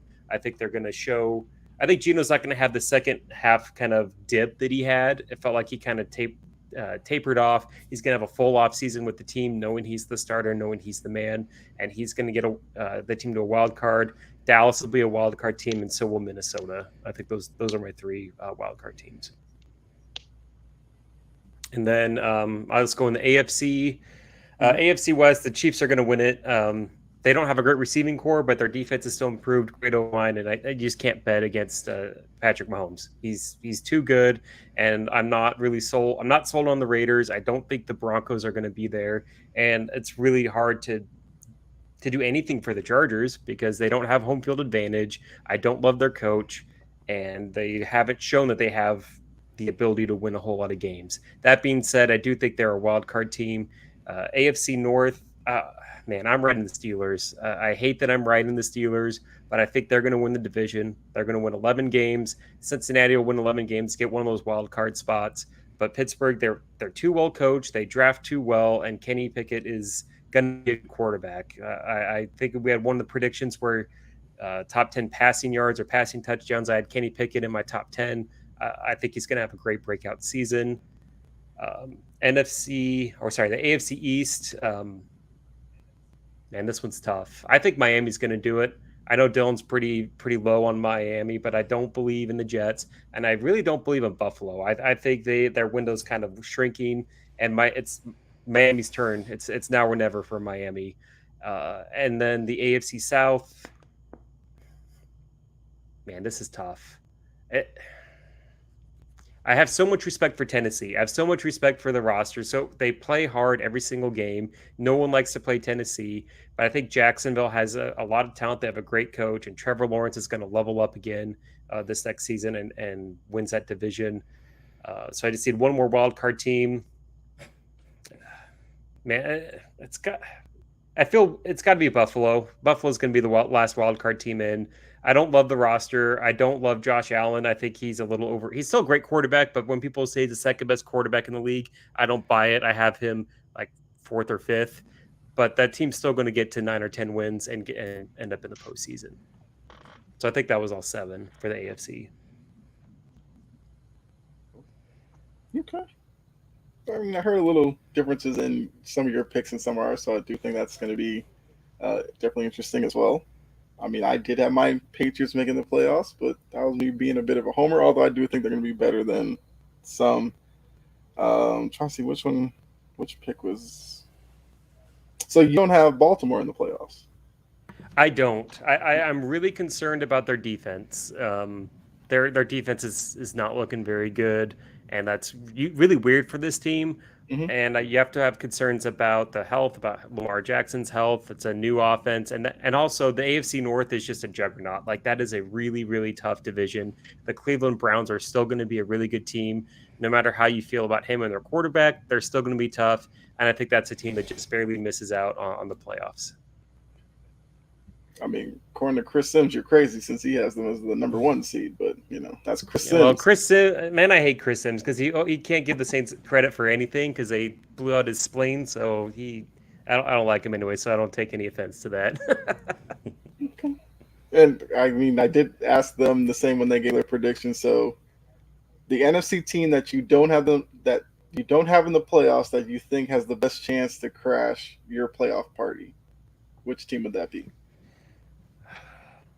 Okay.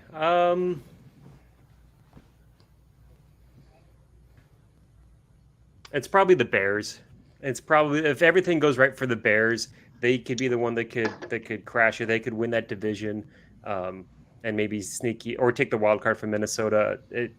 I just need to see it from Chicago before I put any kind of real stake in it. But I could see them being the team that really just kind of messes up my pick. And then AFC. AFC. Mm-hmm. Yeah, AFC. Anyone. It's Baltimore.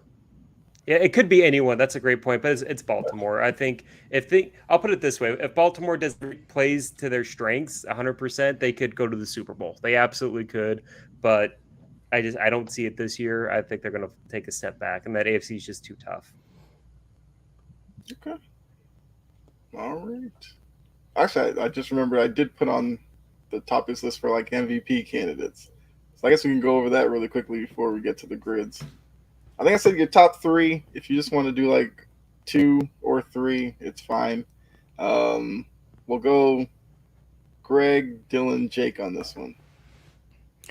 For MVP candidates, I would assume my top 2. I do have no order in these 2. For me, Patrick Mahomes, and then I have, surprisingly, Lamar Jackson. Fair enough. Those are my 2. For me, keep it pretty simple. I did 2, the 2 that I thought was like the most favorited in, and then I kind of just like was looking at like the odds and stuff like that, and like if I had to throw one out there that I would, maybe like to take the odds on who I do it. So Jalen Hurts. I mean, keep it short and simple. He was the favorite to probably win the MVP before he was out those last couple of games. He could just easily go and do it again. 20, he had over 3,000 yards passing, 700 yards rushing, 13 touchdowns on the ground, just alone on the ground. Very impressive. Eagles are going to be favorited to win the NFC again. He could just do what he did last year. And as long as he can play throughout the full season, barring any big performances by anyone else, he could win the MVP. And then number 2, I have Joe Burrow. Him getting injured, doesn't really change too much of it for me. He's going to be in a very pass-happy offense. He likes to pass the ball a lot, 35 touchdowns last year. We could see him maybe trying to get close to that 5,000 passing yards mark. He could definitely get that with the offense that Cincinnati runs. I like what Joe Burrow could do there. He's one of those type of dudes, when you put the lights on him, he shines. Can't say that about some other guys. So I definitely think Joe Burrow has a big opportune chance. And then one I kind of just threw out there, I like Justin Fields. Him being such a big rushing threat for the Bears just helps. And it helps any quarterback, really, when you talk about MVP odds. I mean, that was a big key factor on why Lamar won the year that he did. But when you look at Justin Fields, he's going to have a lot more weapons to throw to. His passing numbers are definitely going to go up. And as long as he can kind of keep sort of that steady rushing mark, I mean, what do you have, 1,100, 1,200 yards rushing last year as a quarterback? It's pretty wild with 8 touchdowns. So if he can keep that same pace around that rushing mark and then up his passing total by 1,000 yards or even like 800, 900 and can increase his touchdown mark, and the Bears are good, a playoff team, or even win that division, win that division, it'd be hard to tell Justin Fields no. All eyes would be on the Bears if they just went out there and had like a really solid season. Mm-hmm. So it'd be hard to deny Justin Fields. So my initial reaction was Dylan's exact picks. So I'll change it up a little bit. I can't say no to Jalen Hurts. He's the number one. If I were to bet on MVP, I'd bet on him to win the MVP. I think his odds are pretty great. They're like 12-1 or something along those lines, at least last time I checked.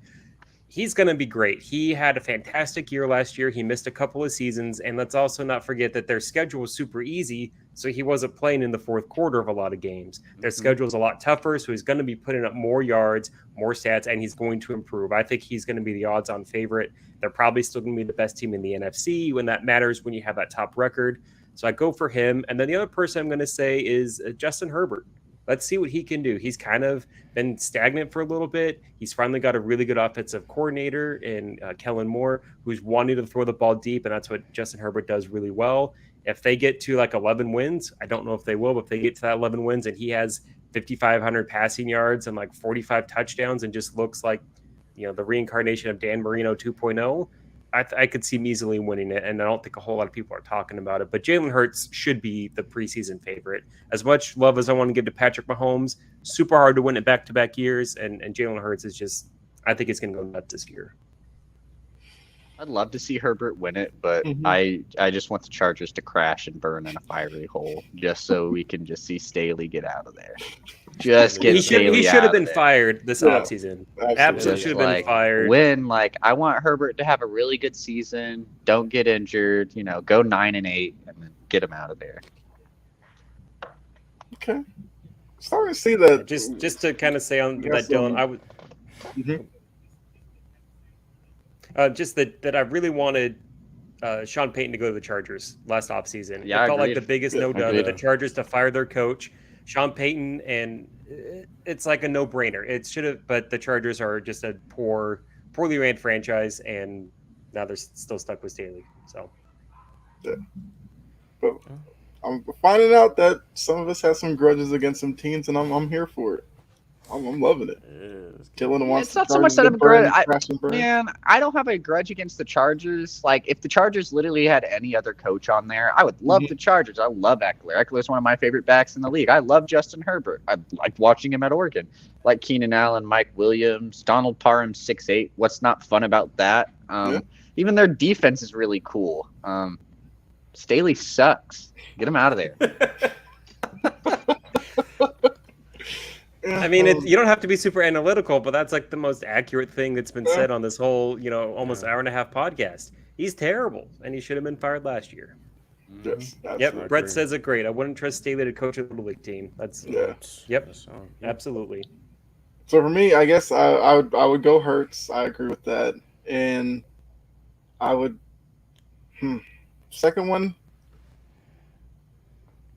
I'd probably go with maybe Lamar because I do think there's going to be a lot of I don't know. Look, if the Ravens win the division or whatever, I think it's going to be enough of a campaign for him because I feel like he's really well liked.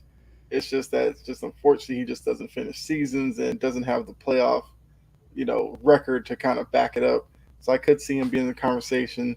My long shot, maybe not even that much of a long shot, would be Deshaun Watson. It would be an interesting kind of, I don't know, retribution story because he was seen as one of the great guys in the league up until he wasn't with all the stuff off the field. If now he can kind of put it behind him and play well on the field. He would have to ball out to win over some of those voters. And not saying he's not capable of, because what we saw in Houston was amazing, but he would have to have like the season of seasons to win back some of that voter base. But you know what? If you're gambling on it and it's like 100-1 odds, I mean, there's worse No bets one has you to can see your make. betting slip. Nobody has to see your betting slip. Right. All right. So we'll see. We will see. All right. Have the grids here. Hold on a second. This NBA one's gonna be interesting. Oh, I'm here for it. let's do it. Okay, there we go. Let me know when you see it. Yeah, Okay. I see it. All right. So we got Clippers, OKC, 5+ assists a game season. The Heat, Pelicans, and the Wizards. Oh, so I wonder if old Hornets would work, or would it have to be Pelicans? Well, I always assume with like the Pelicans and the Thunder, like Thunder, you could probably still use Seattle, and you can probably use. Well, I don't actually. With the Pelicans, it's kind of difficult because there is a Hornets team now. I think the Pelicans have their own franchise. Like it's just the New Orleans Yeah. team, whereas Oklahoma City absorbed Seattle's Seattle, lineage. yeah. Mm. Okay. All right. Okay. All right. Sounds good to me. Let's see. Okay. Where should we start on this one? I'm trying to think of some because there's some easy ones I can think of, but I want to try and think of some Right. smaller. Yeah, like I know Eric Gordon would be like super easy to do for Pelicans Clippers. Yeah. But Like you can't Hold do Chris Paul for the Pelicans. Or did he Yeah. play? Yeah, like. He played for New Orleans. Oh no, he so, played I for mean, New. Yeah, like that's. That's where it gets tricky. Oh, it does man. get tricky. What was this? Okay, we'll just have to figure that part out. The 5 assist season. Thunder, I'm trying to think. Thunder Heat. I'm trying to think for if there's anyone else because I know for the Pelicans, Rondo had to have had to have the 5 assists because he played there for a couple of seasons. But there has to be a lower percentage, but we can kind of keep that. Man, what about man? Devontae Graham probably didn't get 5 assists there. I wouldn't think. I would assume Drew. Would have 5 assists there. Maybe Maybe he might be an easier pick. that is easy. Did AD or DeMarcus Cousins ever have 5 assists? You know, would that have been something in their range? Ooh, let me think. That could because he put up a lot of. He was really good at putting up fantasy points, but 5 is a high number. That's a high number for him. Trying to think of some. You know what? older Let's do it. guards. That's not going to get a lot of love. Let's do DeMarcus Cousins. I'm 5 down. assists, Let's try it. Pelicans. Okay. Okay. Going with Boogie. Wow. Hey! Yes, There we go. Yeah. Nice work. 0.8. Let's Nice go. Okay. He's sweating for a minute there. I think I have a name for OKC in Miami. All right, We we got got. What we got? Didn't Rashard Lewis play for the Heat at one did. point? He did. He He did? did play for the And he played for Rashard Lewis Seattle. defender. So, I mean, if you're all good with that one. Yeah. I'm in for that one.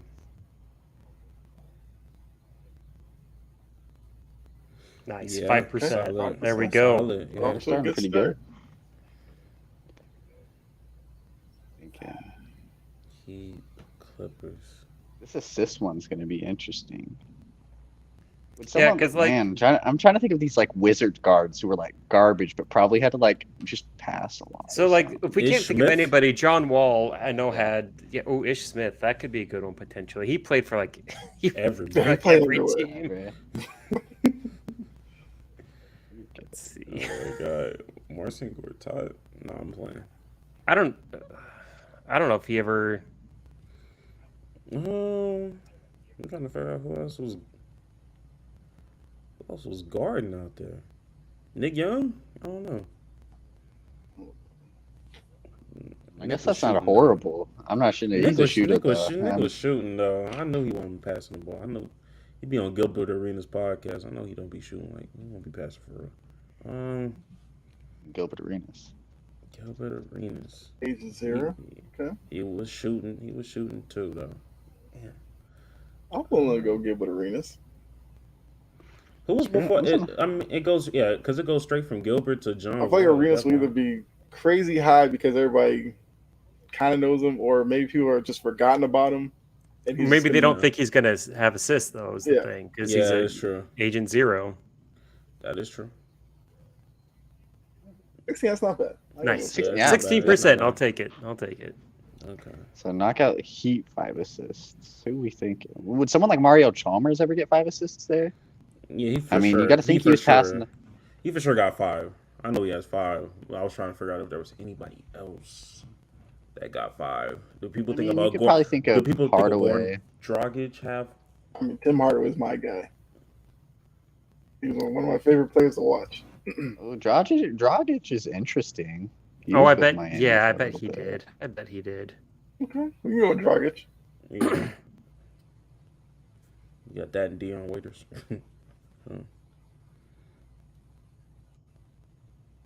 Okay, 8%. 8%. Not bad, Okay. not bad, Wow. not bad. Good. Okay, we're doing good. Now it's these cross team ones that are going to be Yeah. a little interesting. Heat Clippers. Oh, Mike Bibby. OKC, I automatically keep going to Seattle for whatever reason. But Seattle and Washington. So for Pelicans Clippers, Chris Mhm. Kaman, I know he played for both teams, and I bet a lot of people aren't Oh, yeah. thinking about that old. Yeah, they're Oh, not white thinking dude. about that. Yeah. 2%. 2%. Here we yeah. go. Pelicans OKC. And the crazy thing about thinking of the New Orleans and Thunder, remember when they have those special jerseys that say Oklahoma City on it? New Orleans did. It's even funnier to think about Yeah. now. Dang. I wish Jalil Okafor played for OKC because people don't be remembered that he played for the Pelicans. Man, Man,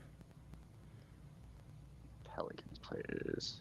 Pelicans. New All right, so Orleans. chat, we got Key saying Swaggy P, This is what I get paid. which With that For work, that Wizards. one. well, Wizards Clippers, I believe Swaggy P does work there. Oh, he played for the Clippers. I didn't know that. She also put Mike Bibby. What was that for? What was that for? Clippers. Bibby. I don't know who that would be for. Nah, Bibby didn't play for the Heat, did he? He did. I I don't, I don't think he so. did. I don't don't think so. think so. I don't think so. I'm not confident enough to put that on there. Oh, he did. Okay. Yep. Oh, you're saying?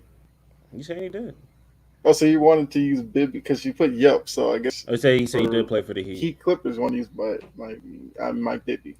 He did play for the Heat. That's what she said. All right. Yeah, I could do it. No, I Hey, believe in Putting the Jorah. trust in you, man. We trust him. I believe in Mike Jorah. Bibby, his career it's slowly fading from my mind. No, Oh. it says he didn't. Oh, didn't. Jory. I got one for Clippers Washington that should be pretty low. I know Andre Miller played for both teams. Oh, Yeah, Sure. definitely. Yeah.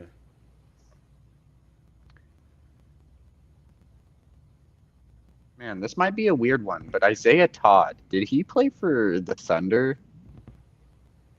I don't Because even I know he who played that on is. Washington. I don't feel like even he know was who like Isaiah traded. Todd is. Okay, so he's like Isaiah he was a dude who was like drafted either last year or the year before that. But I thought he got like drafted by like OKC and like waived and then like on Washington or like traded or something like that. That name rings I could be wrong. Zero We bells won't for do me. it. But I think I'm right. But we won't do it because I don't want it to be wrong.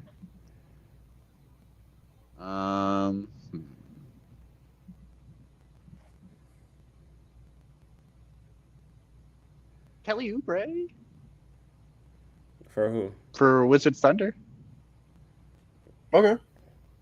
because he was traded to the Thunder. Yeah. Yep. Did Oubre play?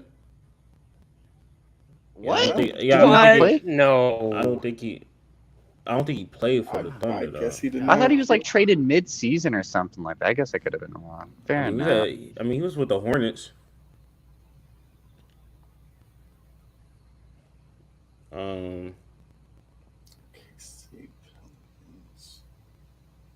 Heat Clippers. Who am I missing? Didn't Kendrick Perkins play for a minute for the Pelicans in Oklahoma City? Yeah, Kendrick Perkins did play for the Pelicans. He did. He was there with Anthony Davis. He was there with Anthony Davis. 2018. Yeah, I remember that because he was on Shaq. He was on Shaq. That's funny to think Kendrick Perkins was like playing with AD. Yeah, I remember that one. So it worked, man. Yeah, we were going on a roll there. I wish it would show you like the lesser Lamar Odom, Steven Adams. Oh, Steven Adams. Oh, jeez. Oh man. Russ, that makes sense. Westbrook, Paul, Wade, Drew Holiday, John Wall. Karan Butler would have worked too. Yeah. Yep. Mm. All right. Yeah. We had some misses, but we had some. All of our guesses that were right were real low, pretty low percentages. So we'll get it. We'll get one of those ones where it's like really low on all of them. On all 9. Yep. We'll get the high score. Yeah. So Key put Karan Butler. That would have worked. Heat, Clippers. All right. So NFL now. Let's make it up. All right. Let's see the old. Okay. So we got Falcons, Broncos, 3,000-yard passing season. The Bears ever had a 3,000-yard? Jay Cutler's had to have done it. Jay Cutler had to have done it. Just had to throw a little shade in there. Bears, Chiefs, and the Bucks. Yeah. So I guess we're probably going to want to start with these again. The stat category. So is Cutler too obvious? I could say Jay Cutler. Obviously. Who is it? Like the quarterbacks in those like weird? Did Trubisky ever do it? Trubisky had to hit 3,000 one year, I imagine. He would have to because he wasn't that bad. Because you have to consider where the era that we're playing in. Like 3,000 yards used to be a big deal forever ago, but it's not as big as it is now, right? Mm-hmm. Like, I'm gonna go Trubisky. Yeah, let's do it. Let's give Mitch a chance. If he fails us, it's just like everybody else.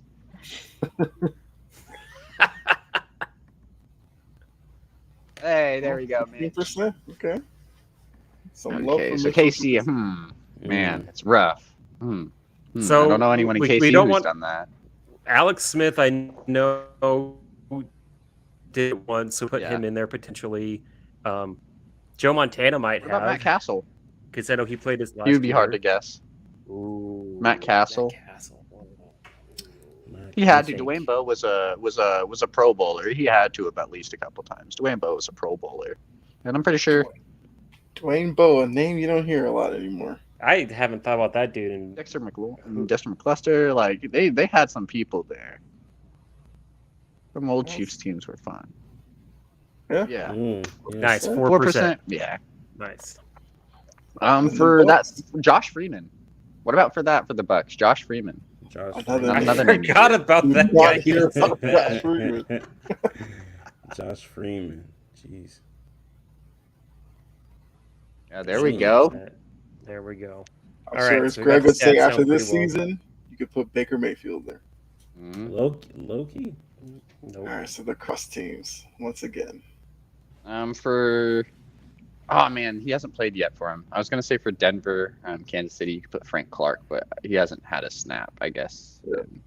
The regular season, he probably has in preseason, I imagine. But let's see. What's going on, Mo? Well, Tim said Cutler for the Bears. He said Montana for KC. I mean, he said Doug Williams for Tampa Bay. That'd have been a good one too. Couldn't you do Cutler for the Bears and Broncos? Yes. Yeah, that could work. Yep. I always forget about his Broncos run. He has a high percentage. Even that picture of Jay Cutler tells you everything about him. I was gonna say a mugshot. I was gonna say Brandon Marshall. Yeah, but I thought Jay Cutler might have been a little better. All right, so Broncos and the Chiefs.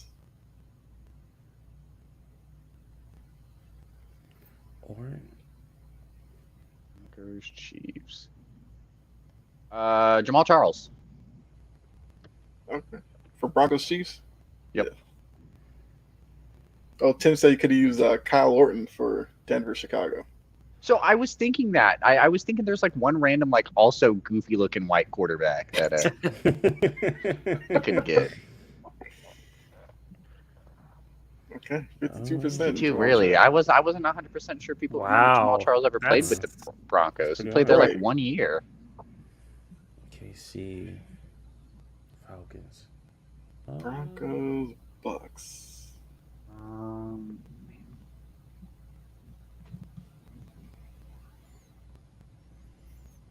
For some reason, I don't know. I was thinking like Brad Johnson, but I don't think he. No. I don't think he ever went to Denver. Did one of the McCowns do it? I feel like they're a good kind of pick for one of these. Josh McCown played for like every team. Because I know he played for Arizona. I think he played for Arizona. He played for. I know he played for Carolina. I know he played for. I think he played for Chicago. Ooh, I have a really good one that's not going to show up for the Falcons Bucks. Brent Grimes. Put that one in there. It is not going to show up. Cool. I just think I was going in the well of past knowledge. Brent Grimes is not going to be a high number. I don't 1%, think. yeah. 1%. Yeah. That was like one of my favorite cornerbacks growing up. Yeah, he was excited in Atlanta. He's exciting in Miami, bro. I still remember him one-hand interception, Calvin Johnson in the red zone. Oh, Tampa Bay, Denver. If we can't think of any, this might be higher, but I know. But Lynch finished his career in Denver. John Lynch. Okay. I was thinking, did Tebow do that too? Did he Tebow ever never stop in went. Tampa Bay? I don't think he ever went to Tampa No, he Bay. went to Jackson. He had that stint in Jacksonville, but I don't It was, remember him. it was Jacksonville, the Jets, and New England were the other teams. Okay. Yeah, so John Lynch. John Lynch.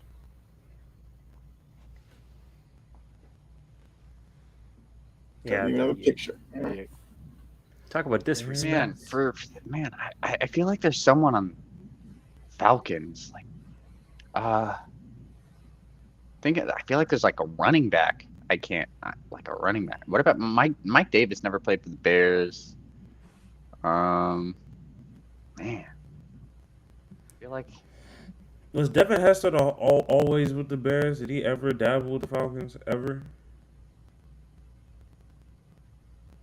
I feel like Hester was. No, I don't think he did. Oh, I got one for Kansas City, Atlanta. Joe Horn. His first year was with Kansas City. He was a wide receiver for the Saints for a bunch of years. First year with Kansas City, and his last year was with Atlanta. Never forgave him for leaving the Saints and going. Yeah. Going to Atlanta. Wow. Man, I can think of like players. Because Who? no, because I was trying to think of the name he just brought up. Because I was thinking if that might work for Falcons Bears. I was talking about Devin Hester, but I didn't know if he played for the Falcons. I don't think he did. I think his entire career was with the Bears. But maybe. We'll keep I feel. Because Patterson's with the Falcons now, and I'm pretty sure he had to stop with the Bears. He did play with the Bears at one point. Cordell.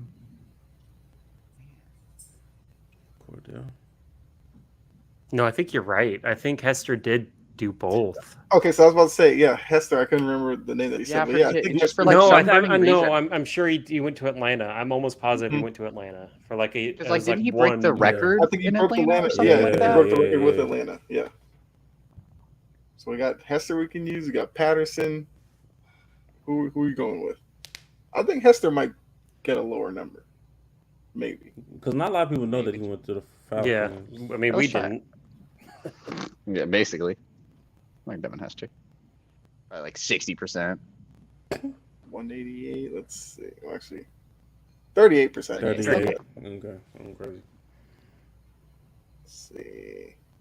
Cordell Patterson was actually higher, so Mm-hmm. Okay, we did good. like one of the most used ones. Tony Gonzalez, yeah. Julio Jones, Oh, man. yeah. Julio. I had Tom Brady, John of course. Lynch. Yeah. Jamal Charles was the highest, and so was Cutler. Dang. Well, the Bears don't have a ton to choose from in that 3,000 yards, to be fair. The lowest one was the Broncos. Broncos Chiefs was the hardest one. Really? I guess it was tough. I can only think of 2 players, and one of them didn't even technically maybe would have counted yet. So fair Right. enough. Right. Key said, I forgot about Tony Gonzalez. Yeah, a lot of people. Well, I mean, he had a pretty decent Falcons run. It's he just had a that very good Man, run with the Falcons. funny thing is Tony Gonzalez played for 2 teams, and it was those 2 teams. Yep. Like I didn't bring it up because it was just too obvious. It's like we need something better because everyone, their mom's gonna Yeah. say Tony Gonzalez. I will agree with Key. I didn't think of Tony Gonzalez when I saw that there. I was like, oh, duh. Okay. I was like sold on thinking of like a running back or something like that. Same. So I will say this. Only on the big 3 you're going to hear Mitchell Trubisky, Josh Freeman, and Brent Grimes on the same episode. I mean, where else you getting that? All coming from me. Nowhere That's else. wild. Nowhere else. Man, I tell you, when I talk to people, I tell them I like have a wealth of like random football knowledge. Like I was literally going back, like thinking of like the days I was sitting in my room playing like Madden 12, thinking of like who's on these rosters. Like, you might get Sidney Rice out of me sometime. You never know. You never know. Okay. Brett said Jason Spriggs, old lineman for the Packers, played for both as well. Not bad. I mean, That's know what I need Brady to start was doing. I back just then. need to start researching like O linemen and just like no one's knocking out these O linemen. Like every No O one. lineman's like 1% probably. Absolutely. That's No actually a one good watches point. O I never linemen think play O-line. except for O linemen's like family when you go to games. Yeah. That's just how it is. Yeah. It's like good form. Like how do you cheer them on? The quarterback didn't get sacked. Cool. Yeah. Nice pancake block, I guess. I mean, okay. I will say you can get some nice pancake blocks. If I see my O lineman just like throwing a defender, I'm like, okay, like that's something. Yeah. Well, I mean, they do say, like, unless they're getting up sacks, you never want to hear your old lineman. Never want to hear being called names of out O on broadcast linemen. anyway. Absolutely. Yeah. Absolutely. True. All right. Yeah. So, sorry, Greg. Oh no, I was like, I don't even know how you even like what words do you cheer for like an old lineman? Like, oh, great pass protection. Like, yeah, I don't know. I'm a little confused how you root for them, but it is what it Great is. chop block. Great chop block. Exactly. No. Well, I mean, look, that's Brett says got to do my. All right, Brett. Yeah, I know you're into your hoop grids like I am as well. So can't wait to see that. But that's kind of all we have for the show. Before we get out of here, Greg, Jake, Jillian, anything you want to add before we call it a night? Can't wait for football. Thursday can't come soon enough, man. Absolutely. I always give obviously I'm the UFC guy. I always will give it a nod. Pay-per-view this weekend. Big name. People like Israel Adesanya, obviously like one of the more well-known names in the UFC. So he's fighting again this weekend. So I always give my nod to UFC if anybody's interested. Yeah, okay. Colorado versus Nebraska. I gotta see it. Man, that's gonna be a war at. It's gonna be a war at my family's home. Half of them are from Colorado, half of them are from Nebraska. So it's definitely gonna be interesting. Okay. Thank you, Mo. Appreciate that, Mo. Great show. Try. Yes, it was a great show. Yeah, we're here every Tuesday. We're talking about. Yeah, it's going to be so much fun with the football season because now we'll be breaking out some games and all that kind of stuff. Mm-hmm. Calling out some players. We're gonna steady flow now. We'll probably have kind of the same stuff, and the NBA is gonna kick up back into the swing of things. It's good. It's gonna be the last week without consistent football till February. Yes, that's exactly. So we're definitely be ready. Yeah, and kind of like we said earlier, it's going to be fun to see the scoreboard and how that works with our picks. See who reigns supreme this year. But yeah, also like you said, NBA is still a little bit off, but I feel like once football season gets going, now the sports year just feels right because you'll get some playoff baseball and everything. As long as the Yankees don't win it, if my Red Sox don't win it, at least I can hold that over them. So, Absolutely. But yeah, so we're here every Tuesday, 7 p.m., bringing you, everything you got from tonight. Great interaction with you guys in the chat. Definitely appreciate that. Key, Jory, Tim, Brett, Mo, Freddie. I think I'm missing a few, but definitely appreciate all of you. If you want to listen to it back, make sure you go ahead and head over to Spotify, Apple Podcasts, or iHeartRadio. Give us a download there. Greatly appreciate it. Make sure you subscribe to Sports Empire Network or follow if you're on Facebook, because there's plenty of great shows coming up. We have Line in the Sand coming up right after us for your wrestling news. Look, wrestling's been interesting the past couple of weeks. I'm sure they'll have a lot to talk about, so definitely tune in for that. Then you have Coffee and Sports in the morning. Great way to start your day. Got Wire to Wire tomorrow. So a lot of great shows coming up. Make sure you guys tune in. And this is the last episode before the NFL season, so we will definitely be ready to go next week with more picks, breakdown, predictions, everything like that. More ripping on Aaron Rodgers, because that's what I'm here for. So, hey, are you guys doing a pregame on Thursday? Yes. Oh, okay. Yeah, we have sideline to sideline Thursday night before the season kicks off. So we'll definitely break down Lions, Chiefs, and all that good stuff as well. I thought I'd toss that in there. I was about to say, we do I know we have a show right before kickoff. Yes. So if anybody needs some any last second advice or anything, I know we got you covered there. Yes, exactly. And then I guess to kind of push it forward, Sunday got Sunday Morning Drive, where they kind of get you ready for the Sunday slate of games. I believe they talk about the Monday game as well. So a lot of places to go for your NFL knowledge. Big dogs on campus as well for college football. Is that Sunday or Saturday? That's Saturday. Saturday. Yeah. Saturday. Okay. And Greg hosts that. Oh yeah. So I definitely caught it last week. Trying to get more into college football, so I'll definitely be tuning into you guys. I was on the original part of that show. I remember doing that when it first started. Mm-hmm. It was fun. Yeah, we're looking forward to it, man. It's going to be a lot of great games coming up over the next few weeks, man. It's just going to be good. Yep. All right. So for myself, Dylan, Jake, Greg, this is the big three. Another one in the books. We're out of here. Enjoy the rest of your night. We'll see you next week. Good night, everybody. Peace.